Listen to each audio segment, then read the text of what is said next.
Como ejemplo sencillo del uso de fscanf, veamos un programa que lee una tabla de datos en coma flotante de un fichero. Este fichero ya existe y tiene por nombre floats.txt. Como vemos, contiene 10 números con decimales, cada uno en una línea.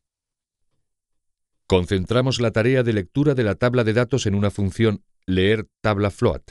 En este caso, mostramos además un ejemplo de documentación más profesional, algo bastante importante de cara al mantenimiento del código en programas largos y complejos. La función recibe los siguientes argumentos: el fichero del que se leerán los datos en forma de puntero a un dato file, la tabla donde se guardarán en forma de puntero a datos float, el número de datos que deseen leerse en forma de entero. El valor devuelto en forma de int es el número de datos realmente leídos por si no coincidiera con el solicitado. Además, si hubo un error, se devuelve un número negativo. El cuerpo de la función comienza comprobando que, en efecto, se le ha pasado un fichero válido, devolviendo un código de error, -1, en caso contrario.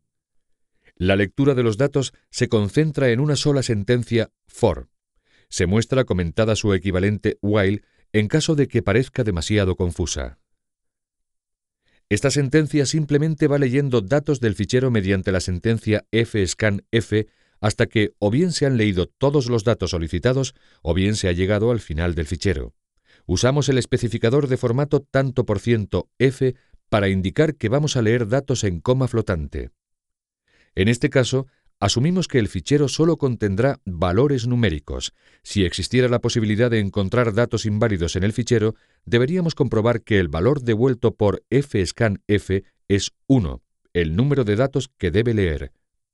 Vemos que el dato leído se guarda en el elemento i-ésimo de la tabla, cuya dirección se pasa a fscanf. Una forma alternativa de pasar la dirección es la que se muestra, que hace uso de aritmética de punteros. Esta versión, aunque más oscura, es más eficaz.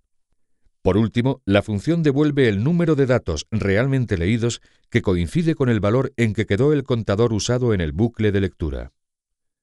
El programa principal comienza abriendo el fichero del que se leerán los datos para, a continuación, solicitar el número de datos que van a leerse y reservar la memoria necesaria para la tabla asociada. Llevamos a cabo la lectura de datos de la consola mediante la función scanf en lugar del objeto cin. Como lo que vamos a leer es un dato entero, usamos el especificador tanto%d y pasamos como argumento el puntero a la variable correspondiente.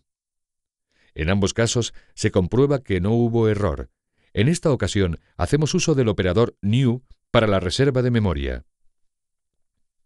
A continuación, leemos los datos y los mostramos en pantalla tras comprobar que no se produjo ninguna condición de error.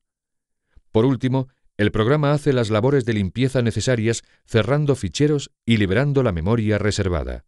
Al ejecutar el programa, comprobamos que funciona de forma correcta, dando además un mensaje de aviso en caso de que se soliciten más de 10 datos, que es lo que contiene el fichero.